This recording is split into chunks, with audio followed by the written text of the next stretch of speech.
Hey everyone, sorry it's been so long since I've updated this. This is the fourth video for the craft room that we made from scratch. And there'll probably be one more after this and that is it. We're so close and we were waiting on a couple pieces to be delivered from IKEA, and because there's not one in Birmingham, and now theirs are gone, or they got here. So we've just got a few things left, mostly organization on my part and some lighting and things like that. So what I'm going to do is show you the drawing that I did. I mean, this is part of the house, but this is the drawing here, which shows, and I didn't show this outside wall that we did, but I'll show it in the final video. This is this was all one big open space that's like a playroom. So we built this wall here. Those are the existing columns that were encased in this wall. And that's the door we just came through. And this is this wall right here that we're looking at. Actually, let me turn it around so it makes more sense.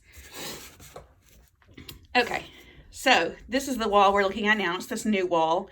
And it actually does not jog like that. So this just goes all the way across. And then I have my main sort of desk here that moves around, but we're going to keep it in one place for lighting. And then this is the Expedite big bookcase from IKEA. These are existing cabinets that I had here, and this is a new piece that I'm going to use for my light, to set up my light box. And let me turn it the other way around. What I did was I sort of went through each space to decide what was going to be in which place. Like, most of my stamp storage is going to be here behind the desk, because that's mostly what I do. Die cutting and storage, stamp storage will be there. This is that cabinet with all the bins, and I keep cardstock there, and some books and thicker albums and things like that. Number 3 is my main desk area, and that's where I keep like all the adhesives, ink pads, embossing stuff. Number 4 did not happen. We were going to put a tall cabinet there, so we didn't do that. So instead, all of that stuff is now here. And, well, the smaller cabinet didn't happen. These two did. So we got 2 Alex drawers here. And then we got this countertop that spans this whole wall here. And that's going to be paints and canvas, sewing stuff. My sewing machine will be here. And finally, number 5 is this, because of this curve, and it's kind of weird and it would be hard to attach anything to the wall, we're going to have this movable thing that my husband got for me for Christmas, and that's going to be where the light box is. So when I did that, after I did that, I went through all of my existing storage and drew it out. These are all the pieces I got all from Michael's. I think all of those. And then these are Stampin' Storage pieces. And that are not finished. These are white. So we wanted to reuse as much of that as possible. So I went through to figure out the sizes and how many I had for what that was going to be. Then I came over here and I did little elevation drawings for each of these walls. This is this new wall. And those are the 2 Alex cabinets, and then this countertop that goes all the way across. We didn't do that lighting there. We did it on the opposite wall, but that's pretty much the way these existing storage things I have hang on the wall. And I've got this, this is not a painting, this print on the wall here, and I'll keep my sewing machine here. And this is all new wall. And then this is the existing wall in the back. This is existing storage. This will be my stamp storage area, and die cutting, stuff there. And I have a giant dry erase board there. And that's sort of that wall curve, so it's kind of hard to draw, but that's where that light box will be. And then I didn't get to the other one. So, but that kind of gives you an idea of what I was thinking for how it's going to be organized. So let's start here in this corner, and I'll show you this elevation. That's the new Alex drawer there. Those are all existing cabinets, and these are the ones that are only 6 inches deep, so they don't come too far off the wall. And then there's the other Alex drawer over there, and that's also existing storage that we mounted on the wall.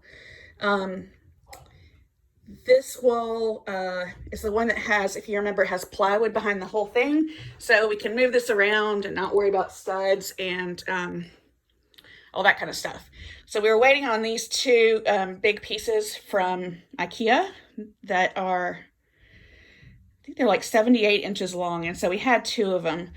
I was debating going over here and making this a big L, but I thought that was a little too much. So I'll have my sewing machine here, and then I'll have like mostly paints and mixed media stuff, and just like a secondary workspace there. And instead of doing the sconces on the wall there, I'm going to have these lights somehow. Maybe like I might do them up along the ceiling or something.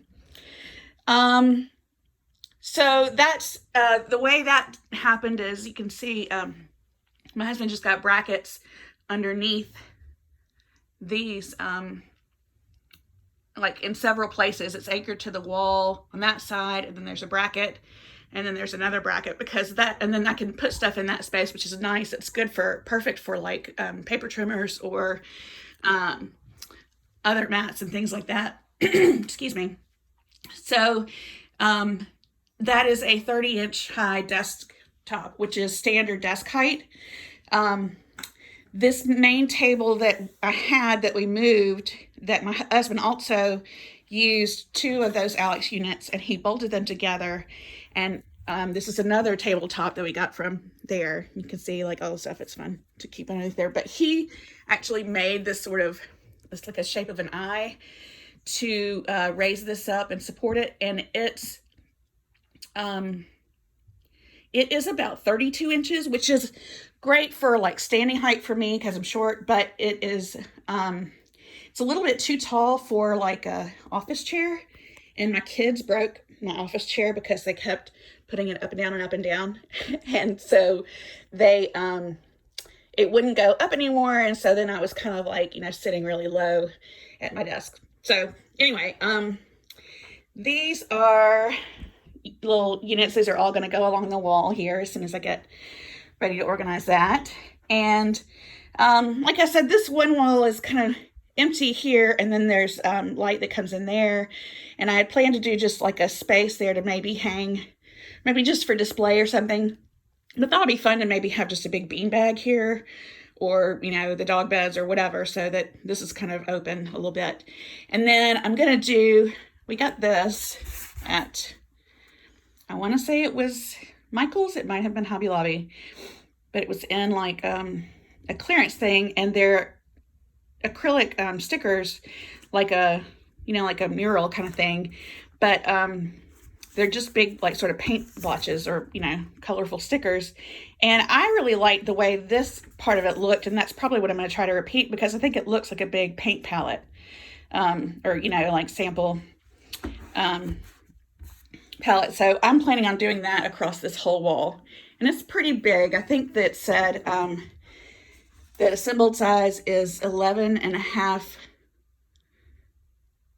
feet by 3 feet. Is that right? So yeah, so it should take up most of that wall. And then I've got something else maybe to hang. I've got a couple shelves that I may hang on that wall. I'm not sure yet. Okay, so now back to this wall. This elevation is this existing storage that I keep most stamp and die cutting stuff. These are those existing storage bins that are 12 inches deep or 14 inches deep. So I stacked them there to kind of keep them out of the way. And then that's where we put these sconces. Those were actually in my son's room at our old house, and he decided he didn't like them. So I like them, and I think they look good with all of the brown and the white down here. And this marker board is amazing. It's huge. As you can see, I mean, it's like, I don't know, a 36 by 48 or something. And it, I just love that it had all these other places to make lists and things like that, which I love to do. And it was on sale at Hobby Lobby in the clearance part. And I remember looking at it. It might have been Michael's. I can't remember. And it was right before we moved. So it was maybe in July. And it was in this clearance part. There were 2 or 3 of them. And it was like $80, 99 or something like that, marked down from like 100, and then they had it marked like 95% or 90% off, and then I had a coupon, and so it ended up being like $7. It was ridiculous. So I had to get that, you know. So I've got everything kind of stored here the way I think it's going to be.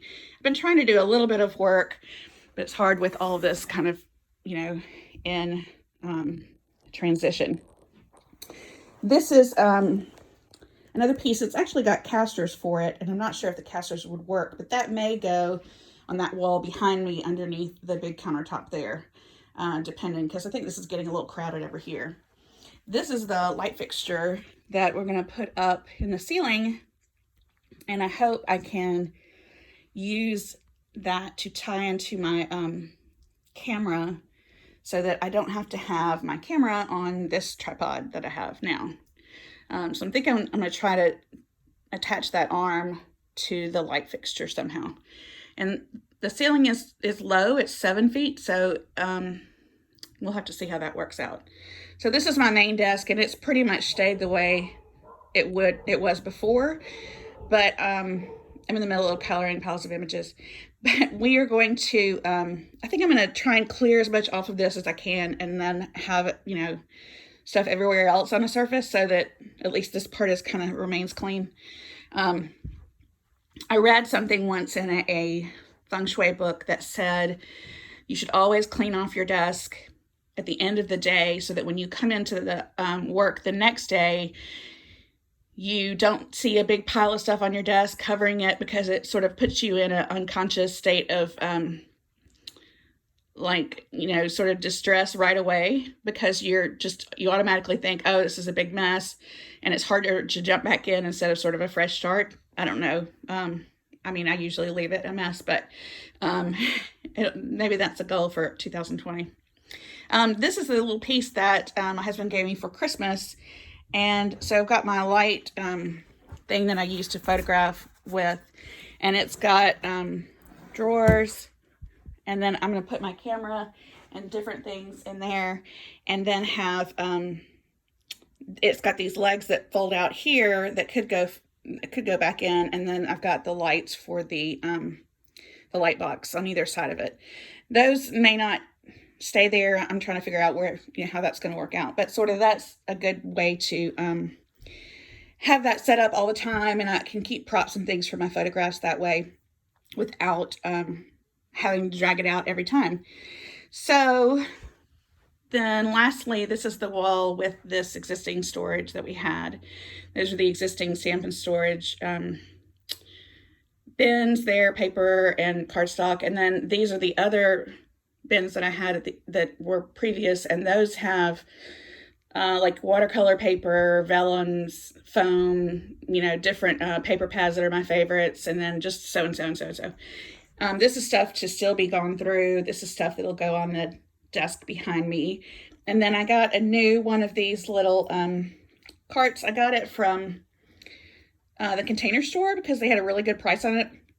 And they have all these fun little bins that go inside and make, you know, little dividers and everything for it. And it will fit underneath that cabinet too if I take these bigger bins out of the top.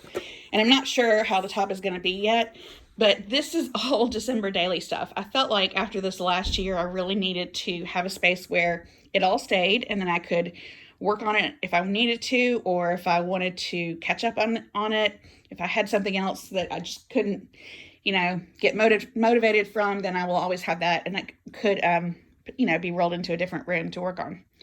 So once I get that in place and get all of these things put away, and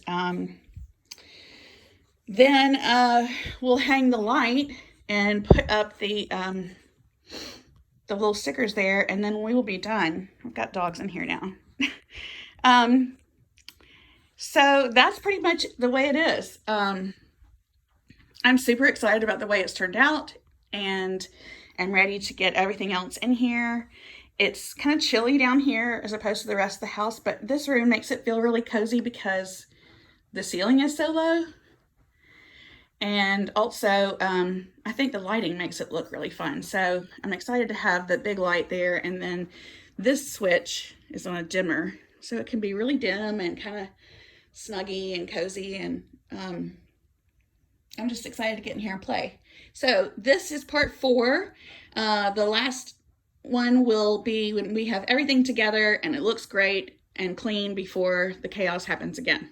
So be sure to come back, and if you have any questions or comments, I'd love to hear them, see them, respond to them, and we'll see you in the next one. Bye.